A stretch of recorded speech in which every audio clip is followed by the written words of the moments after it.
Well, welcome back to the Rice Report, everybody. Our conversation series here. God, these things have taken us in such an amazing way. I just want to give all glory to him for that. We have had so many good guests that have come on here, ranging from Wall Street to politics, law enforcement. We're going to have another one here today, kind of blending them all together, with the exception of Wall Street.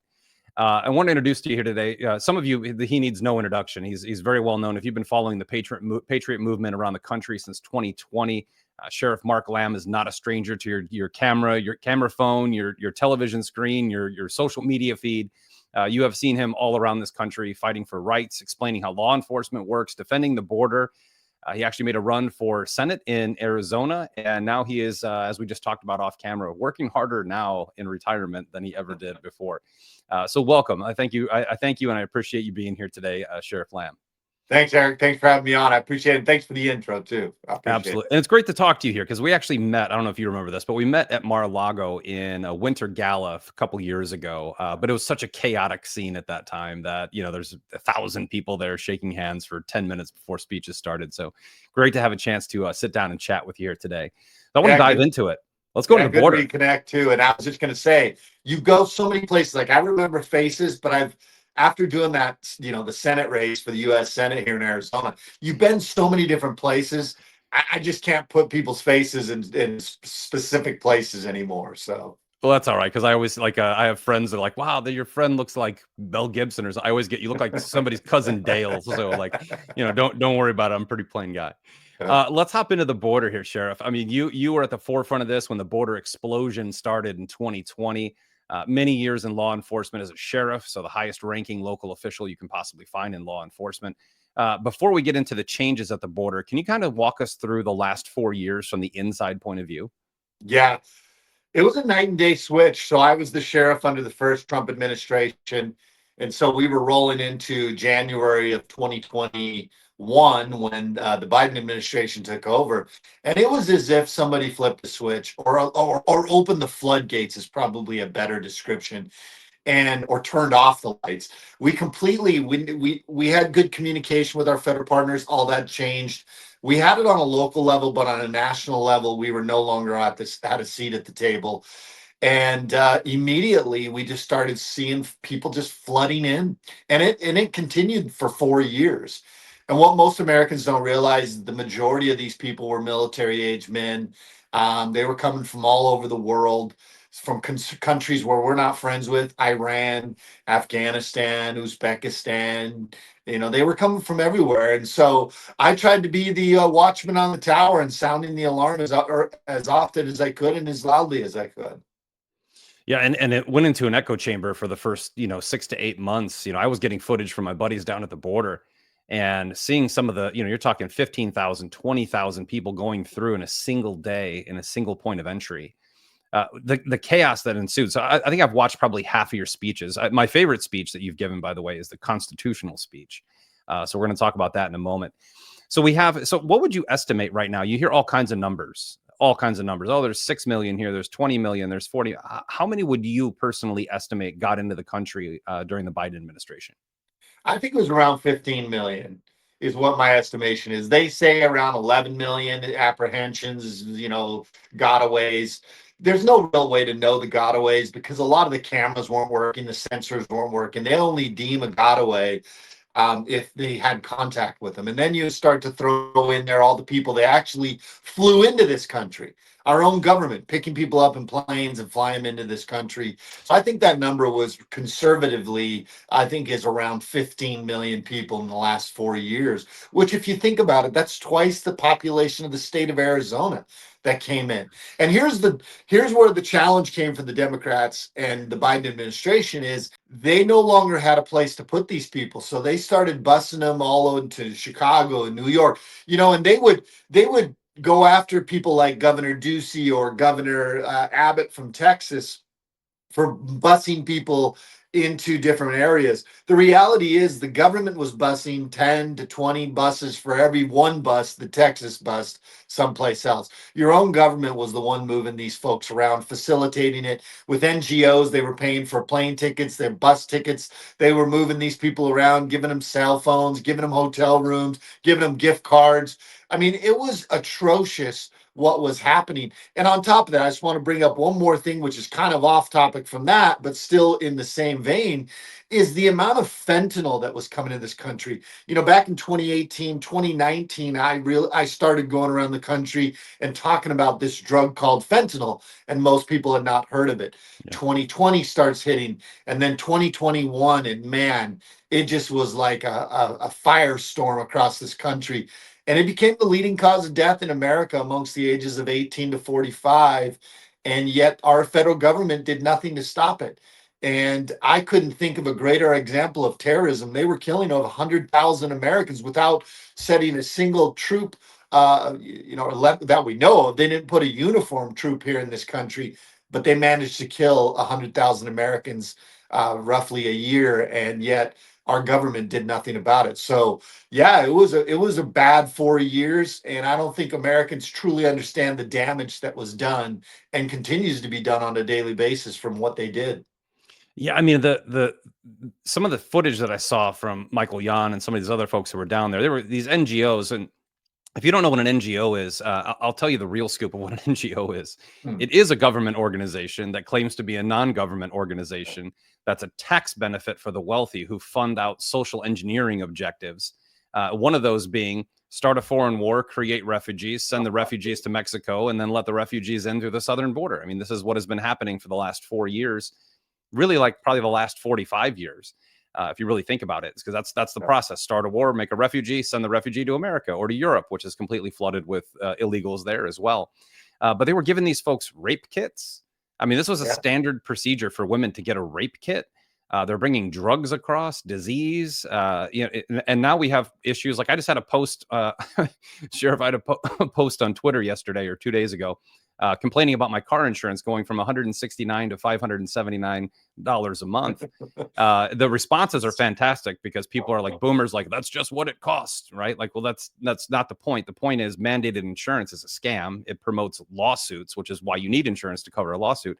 But more importantly, our car insurance is going up because of all the accidents caused by uninsured illegals. Right. That is one of the major causes of this. And you were in Arizona, which I think almost everybody focused in on Eagle Pass in Texas is kind of the main point. That's where the cameras were.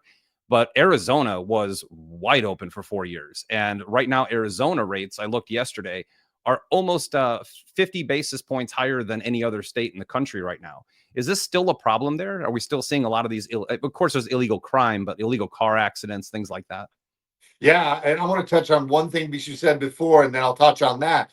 Is just to give you an idea of the rape kits. You know, we had a woman that we caught, and she was coming across the border. She had a baggie full of pills. She had about 50 pills in that baggie. And we said, "What are these pills?" And she said, "Well, when I was going to cross the border, I knew I'd be raped multiple times. These are morning after pills." You know, where do we get in a country where we put politics in front of people, where we were allowing this kind of behavior to occur because it met your political agenda? That was what was so just disgusting about it, is you had people in politics that were pushing an agenda that was hurting Americans, it was hurting illegals, all of that. Now, the other thing, to your point, I get a lot of people that'll ask me, "Sheriff, what about all the good people coming into this country?" And I said, "Okay, let me talk about the good people. For one, they broke the law when they came into this country illegally. That is illegal.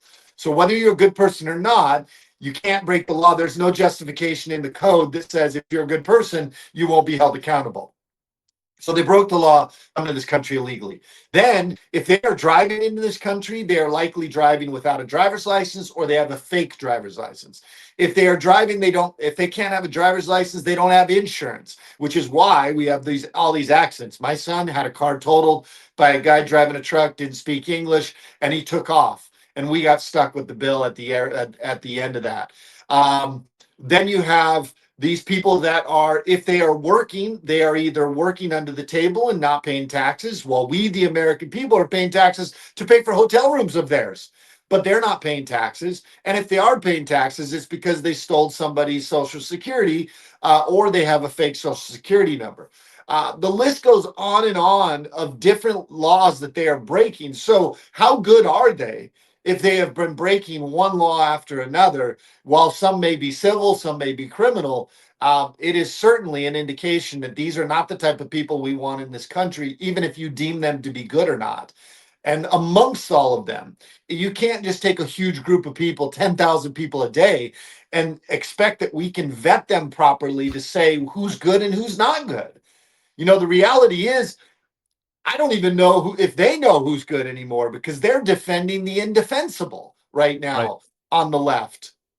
You know, I've been using this quote lately. I love it. It's from the show Rick and Morty, because when you speak up about these things, you get a lot of people that will come after you. You know, like Oh yeah. you're become the public enemy if you speak truth. And in the show Rick and Morty, you know, Morty says something that is true but controversial. And so he walks up on this stage, and everybody starts booing him. And he turns around to the crowd and he says, "Your boos mean nothing to me, because I have seen what you cheer for." And that is the truth. I have seen what these people cheer for and who they cheer for. And that is why their boos mean nothing to me. And like, not often you get pure wisdom from an Adult Swim cartoon, Rick and Morty, but it does I come. know, It right? comes in many different fashions. That's that is very true, though. In a world of lies, those who tell the truth are treated as the enemy, and Right. we live in a world of lies. And if anyone else wants to debate that with me, I'll be more than happy to have you come on this podcast and debate any of these issues, because at bare minimum, an illegal coming across the border is a thief, because they're stealing an American job at some point in time. That's right. And when people don't have jobs, which many people don't right now, and our kids have a hard time finding a job, you know, because they say, well, I don't want to pick the fruit. Well, you don't, but somebody does. Somebody does want to pick fruit and earn a living and get in the sun and work hard. Now the border has changed drastically. It has changed drastically with Trump in office. You know, we Yeah. have some great things, and Sheriff, I don't sugarcoat things. There's some things we're potentially doing at the border with the BBB that scare me: mass surveillance, Palantir, all these other things, and they should be talked about without anyone lashing back at you. The more we know, the more comfortable we'll feel, right? I think that's an important thing with governance. But how has the border changed since Trump has come into office? They did say we had 0 crossings one day. I find that number to be impossible. It is impossible to claim that 0 illegals cross the border, when I don't think we've ever been able to do that. And I don't think that 0 is an absolute number in a border crossing that large. But if it's close to 0, I'm as happy as you can be, because we can start building American culture again. But what's it like right now? Yeah, I don't know if 0 is the number either, because you've got over in, I've got friends in San Diego, where the wall comes out of San Diego near Tecate Peak outside of El Cajon. In that area, you know, you'll get video footage of people coming across. We have them on the southern end of our county. We are not a border county, but we have an Indian reservation on the south end of our county, and it goes into Mexico. So the first county they will get into after they get off the reservation is our county. Right. And they come onto the I-8 interstate. And this is where they used to traffic people in the first administration. This is where they're trafficking the people and the drugs now in this administration. I'm like you. It may not be 0, but if it's close to 0, I'm happy with that. I'm happy with far less than 10,000. We're at, you know, 7,000 a month, which means you're at a couple hundred a day at that point, if that, which is where we should be continuing to push towards. But I am like you. I do not like big government. Um, I think there is a place for technology, surveillance, the border probably being one of those. But anytime it starts to impede an American's freedom and Americans' ability to go out and perform the life that we were, you know, guaranteed with by our founding fathers with the Constitution, Declaration of Independence, I think that I have a problem with that. And so I'm like you. The balance of this is very, you know, It's delicate. politicians, far right, far left. Look, I'm as conservative as they come, but I am an American. I'm a constitutionalist. I believe in limited government. I believe in states' rights. I believe in all the things that the Constitution laid out. And so I'm also a hawk for freedom. And so anytime you start to impede on that, I start to have a problem with it. We do need more technology at the border. That is We one do. place where America should protect, is from an invasion, protect us from the bad guys. And the border is our vulnerable area on the northern border and the southern border. So we should be using some technology to protect ourselves there. And most of the border, if you've been along the border, there's not a lot of places where the American is going to be affected by that technology. Yeah, no, I get that. Even the northern border is the same. I mean, it's mostly Yeah. woodlands across there, but that actually opens up the door, because all the woodland area from Canada into America is completely, like, you can't see it from a drone footage if you wanted to, unless you were right over top. But, you know, the northern border is something no one really talks about. It's pretty obvious at this point in time that Canada is communist, right? Like, it's just obvious. So I'm assuming we're seeing those numbers pour in. But before we get into constitutionality, which is a topic you're an expert on, I love hearing your passion come through with it. It's important to note that the numbers you broke down. So let's estimate 15 million came into the country over a 4-year period. That's like 300,000 people per month. That is like 3 Omaha, Nebraskas coming into the country every month. There are now enough illegals in this country to form the 6th largest state in the nation. That's how many are here right now, taking jobs, eating food, drinking water. And I'm all for nice people. I'm a Christian. I'll forgive anyone. Just follow the due process. We would welcome you in with open arms. And I think that every single constitutionalist, conservative, Republican, I'm with you. I'm an American and a constitutionalist. I don't really care for either political party. Both have proven to be wings of the same bird all throughout Congress. So if we get back to that standard thinking where policy is what matters, not party, even in churches, relation is greater than religion. Just talk to God, right? Things are much more simple than than they make them today's world. But constitutionality, this is something many sheriffs throughout the country, this is kind of what got your name exposed to the world, because you're a constitutional sheriff. Explain the difference between the way a constitutional sheriff runs their county or their area versus some of these like blue state areas where these guys are not even coming close to following American laws. Well, COVID was a perfect example. It exposed a lot of the people who are in elected office. You know, the sheriff just happens to be in a specific type of office, but I'll get back to that in a second. You know what, they've tried to make this term a negative term. They've tried to paint this, if you are a constitutional sheriff, they've tried to do that in a negative connotation. And so when reporters would ask me, "Are you a constitutional sheriff?" And I said, "You say that as if it's a negative. I take honor in the fact that I am a sheriff who upholds the Constitution. But you shouldn't be asking me why I am upholding the Constitution. You should be asking the other politicians who swore the same oath that I did to protect and defend the Constitution, why they are not doing that, regardless of whether they're a sheriff or whoever they are." And I even got on Dan Abrams' show. You know, he's the one that does live PD, and he wanted to debate me on this on News Nation. And he says, "Well, I don't think that the sheriff should be the one, you know, the arbiter of that." And I said, "Look, we didn't ask to be in the first place, but you have rogue politicians out there passing laws that contradict, or mandates and orders that contradict the Constitution. And who is supposed to be the person that stands in the way until the Supreme Court? So if you don't think that people pass laws that are against the Constitution, then we wouldn't need a Supreme Court. The fact that the Supreme Court exists is to define whether those laws are a direct violation of the Constitution. And we see it over and over again that they are. And so until that point, who is the arbiter of that? And I think ultimately the sheriff falls in that gap most of the time. And I said, you may not like it, but that's who the people elected to do it. Right. Our job is to make sure. I always used to say, people would say, "Well, Sheriff, you don't talk like the government." I said, "Because I'm not the government. I am your county sheriff. My job is to protect you from the bad guys and from government overreach." And during 2020, we really saw that. During COVID, we saw who was willing to stand by. And there is no clause in the Constitution that says if there is a pandemic or if there is whatever, that you get to put the Constitution on the back burner and not uphold people's constitutional rights and freedoms. And I said, that's just not in there. So we're not going to do the lockdowns. We're not going to do the mask mandates. We're not going to do the vaccine mandates. And so it was sad because I was one of only a few that was willing to stand up and say it publicly. Yes, you were. And stand against the nonsense. And in the end, we knew we would be proven right. I wasn't like hoping that I would be right. I knew I'd be right.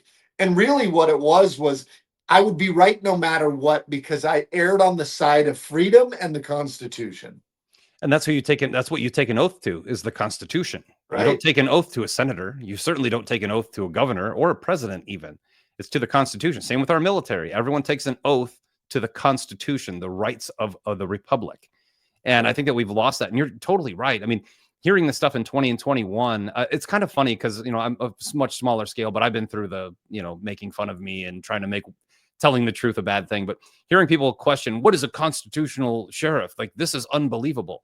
that's who you took an oath to. You were serving your office with high honor and the duty that was embedded into you through the voting of your constituents. And the more we get back to that, the better off we're going to be.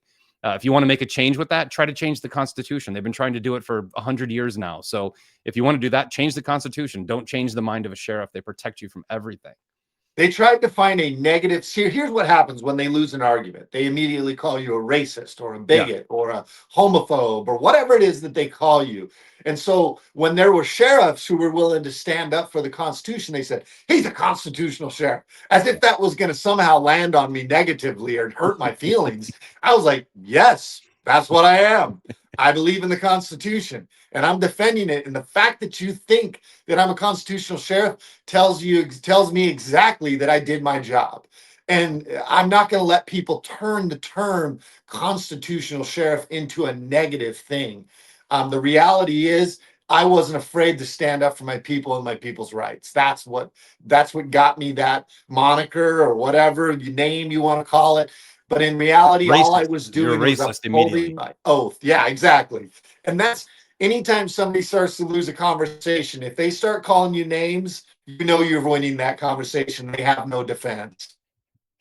No, it's just hilarious that we still do that in like the most culturally blended society in the history of the world, that everyone's a racist, right? Like I'm sure you have black officers working for you, Latino officers working for you. It's just ridiculous. And by the way, there weren't very many white people crossing the border, so that's just an obvious point to point out there. But people are so ignorant. If you are against, you're seeing this rise of anti-Semitism, and so people will say you're a racist. Well, no, racism is about a race.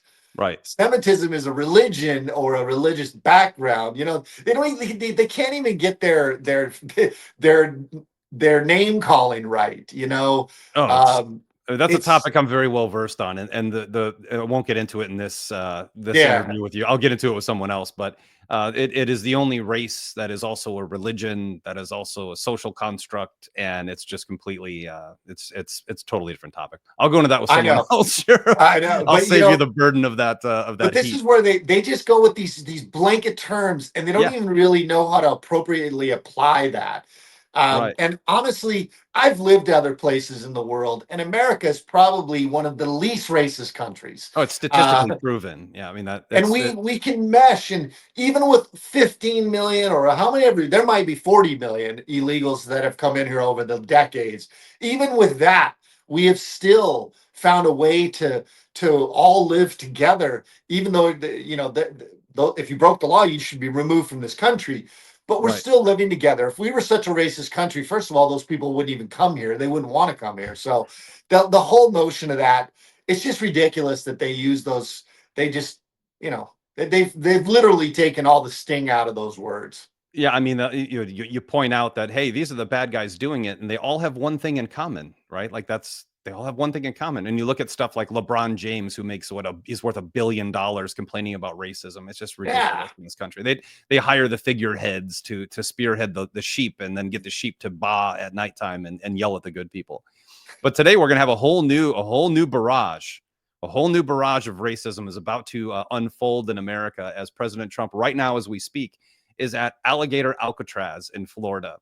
And I cannot wait to hear the liberals talking about Alligator Alcatraz and how Trump is going to be feeding illegals to alligators in the next 2 days, because that's the next statement. I actually saw a video by a guy online. I don't even know his name. I won't repeat his name because 50% of what he puts out is nonsense.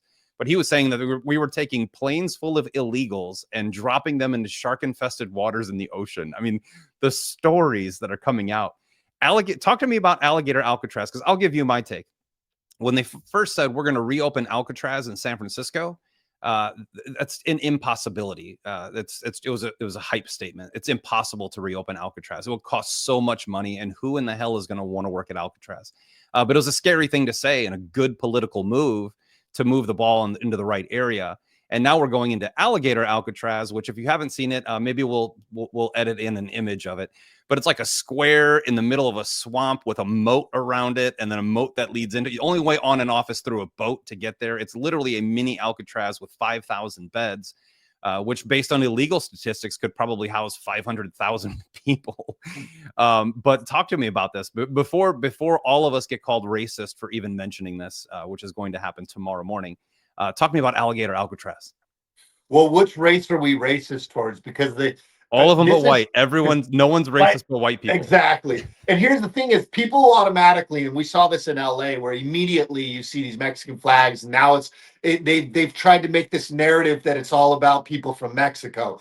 Look, there's people from Africa, from Ukraine, from Russia, from all over the world that they came into this country illegally. So it's not a specific race. It's if you came into 114 this nations, country, right? It's 114 nations. 170 is actually like 167, almost 170 nations were represented by people that came in here, large in part military age men, Chinese, huge 70%. amount of Chinese, Iranians. Where do we put these people once we can't take them off the streets? You don't let us remove them. This whole nonsense with 𝗳𝗹𝗪cie was not about the Maryland dad. That wasn't about him. The Democrats don't care about him. What they wanted was to bog the system down with that due process. Yep. They wanted to bog it down. They want everybody to go through as if a trial like we would go through as Americans. And that is just that's just not the way this works. So there has to be, I think Congress could fix this in a second. I don't want to get too veered off from the Alcatraz because I love the idea. I do too. I think that a penal institution should be a difficult place. You should never want to go back. You should say, I'm never going back to America illegally because I got thrown in Alligator Alcatraz. We have gone way too soft in America on criminal behavior. And this is why criminal behavior, including people that came into this country illegally, because nobody has respect for our law anymore, because nobody takes it serious. And so I love the President Trump plays. I'm going all over the place on this answer. No, you're good, President Mark. Trump plays political chess on a much higher level than all these folks, and they fall into every move that he makes, and they get. He works them up into a lather. Their hate for him, they cannot help but to step in every trap that he sets for them. And that was his way of softening this release of Alligator Alcatraz, which I think is a great idea. It'll be very beneficial. Here's the bottom line. Prison and jail should be a deterrent for your behavior, your criminal behavior. And if it's not hard enough, you're not going to learn your lesson. So, and here's the other thing, dropping people into the marsh and letting alligators eat them. What a stupid thing to say. They're also saying that 300,000 people have died in the last few months in Africa since they removed all that fraudulent funding that they were funneling through non-governmental organizations and the USAID. Look, everybody knows that if 300,000 people died, do you know what the morgues would look like in Africa? I mean, there wouldn't be enough. You would see that all over the news. So don't believe these people when they spew these political ridiculousness to the people to try to get you to believe a certain way. They're playing on your emotions. You should be angry that they're trying to play on your emotions. Well, and they're missing an economic opportunity. And this is 50% comedy and 50% honest here, Mark, is that Alligator Alcatraz actually has an ability to lower the national deficit. You want to tell me, want me to walk you through how?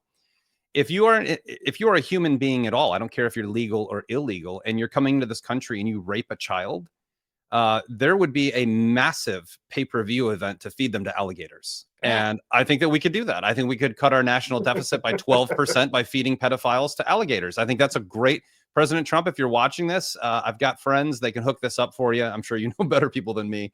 Half joking, not completely not joking with this statement, by the way. Look, those folks are sick and you can't help them. There is no rehabilitation for them. Those predators are the monsters and they have no place in society. And they have been coming across the border in mass. There have been tons of people. And there's a reason why the scriptures and God said it is better that a millstone be tied around the neck of somebody who hurts children.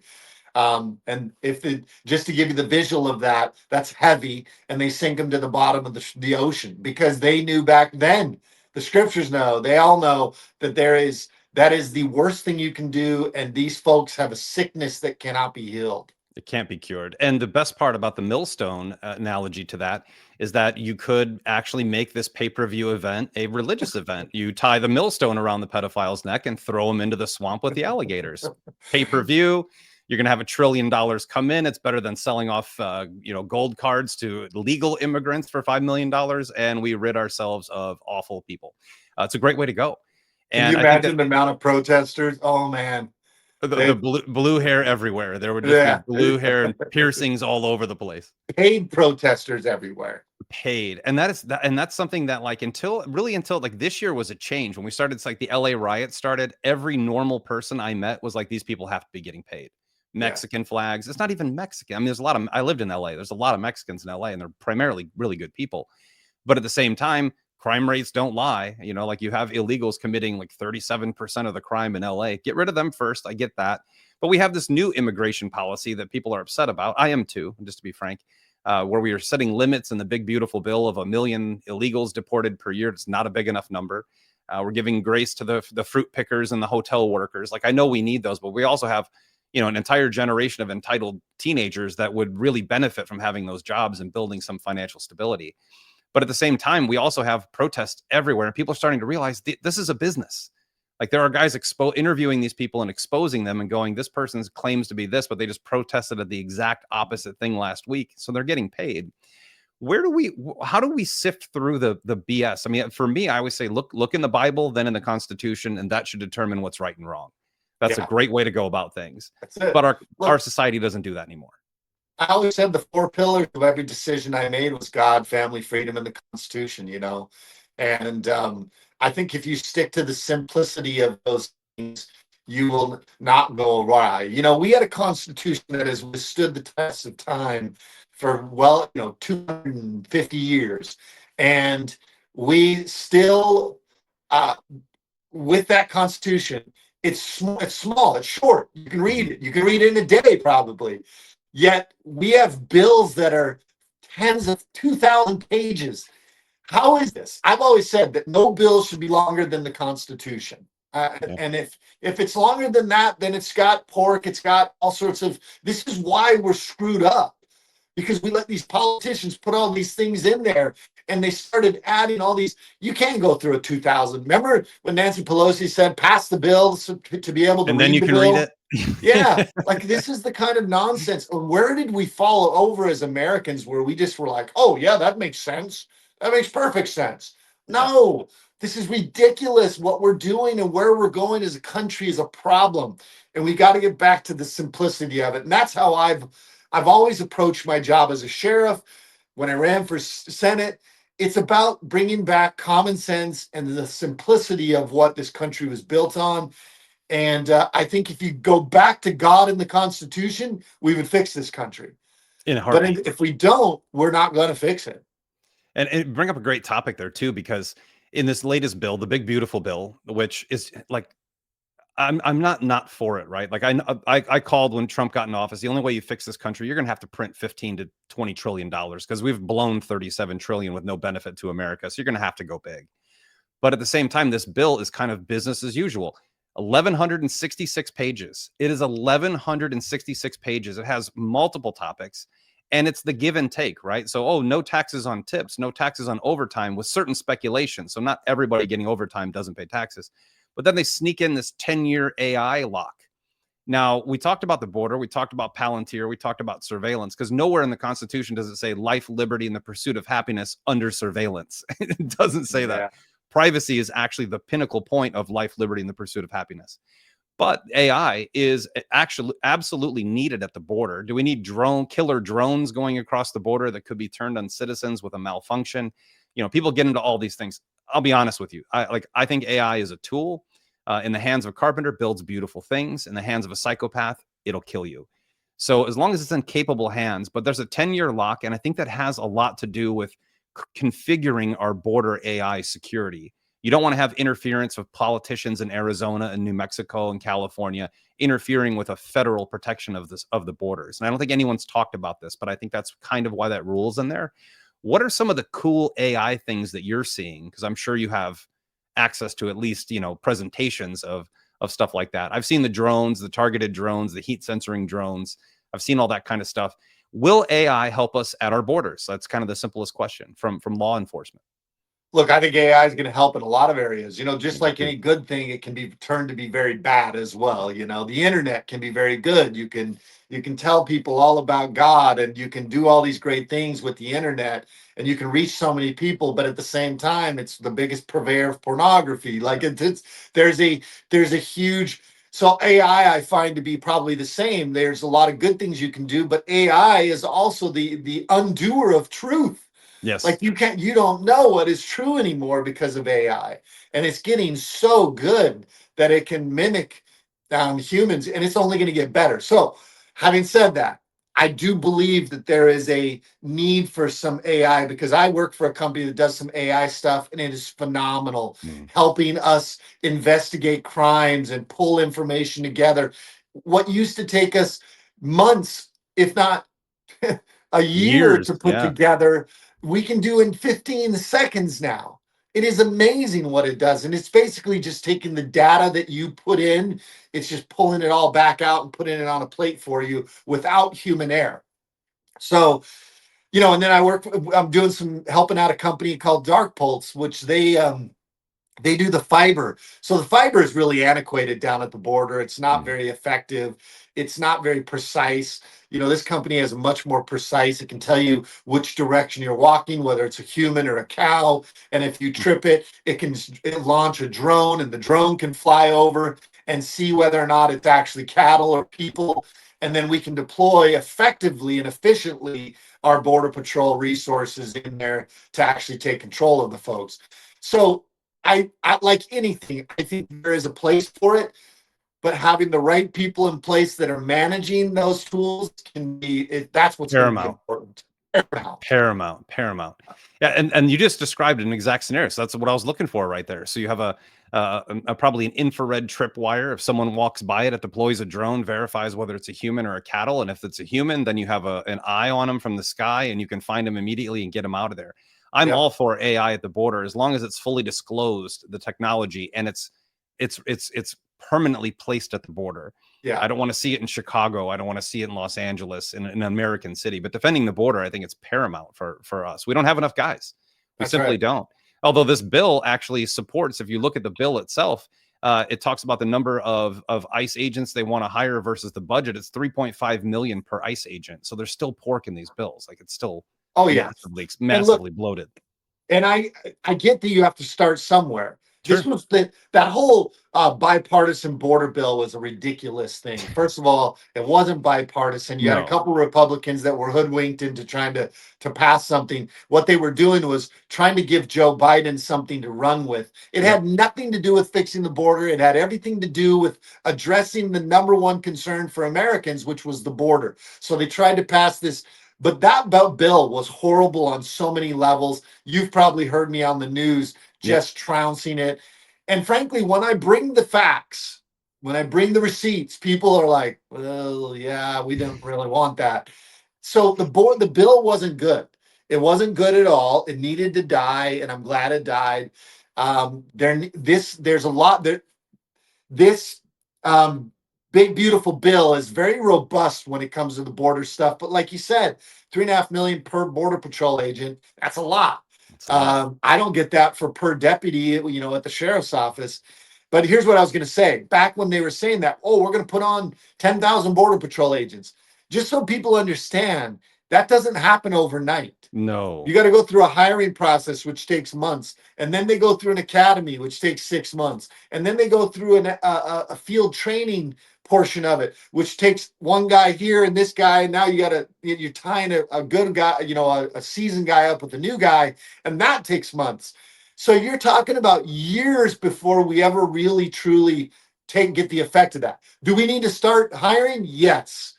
Is it going to take effect tomorrow? No. So I don't want to be misled by, hey, just put the bill passed. We're going to have 10,000 more border patrol agents tomorrow. No, it'll take years if we ever even get to that amount.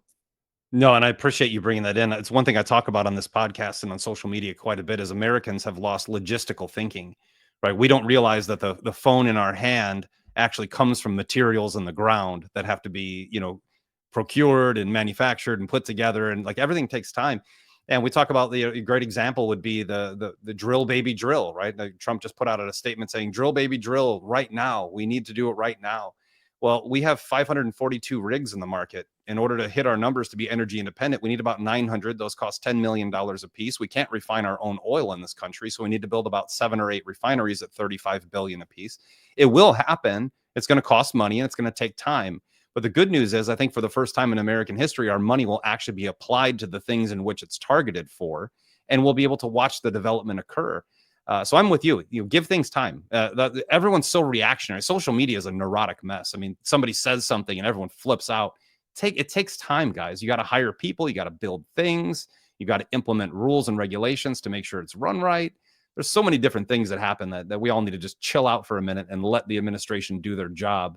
A year from now, if it's not being done, complain all you want, but these things take time.